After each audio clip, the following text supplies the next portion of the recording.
এখন আপনি ভাবুন, এখন আপনি আপনার কবরে, ফেরেশতারা এসে আপনাকে বলল আপনার 999টি ভালো আমল আছে, আর খারাপের মধ্যে আপনার 998টি খারাপ আমল আছে। আপনি একটা আমল বেশি হওয়ার কারণে আপনি জান্নাতে প্রবেশ করেন। তখন মানুষটি জান্নাতের দিকে যেতে লাগলো।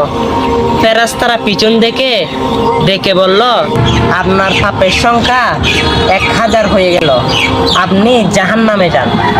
তখন মানুষটি জিজ্ঞেস করলো, আমার পাপের সংখ্যা কিভাবে বাড়লো? তখন ফেরেশতারা উত্তর দিল, আপনি যে দুনিয়াতে থাকাকালীন সোশ্যাল মিডিয়াতে খারাপ ভিডিওতে শেয়ার দিয়েছেন, লাইক দিয়েছেন, কমেন্ট করেছেন, সেই ভিডিওটা অন্যজন দেখেছে।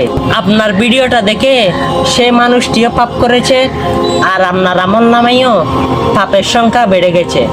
তাই ভাবুন তো, দুনিয়াতে ইসলামিক ভিডিওতে আপনারা লাইক কমেন্ট না করে করেন বাজে ভিডিওতে, কিন্তু সেইগুলো কবরে গেলেও তার গুনাহ থামবে না। আর যদি ইসলামিক ভিডিও শেয়ার করেন, সেটা সৎকাইয়া জারিয়া হিসেবে থেকে যাবে। সুবহানাল্লাহ। আল্লাহ সবাইকে বুঝার তৌফিক দান করুক, আমিন।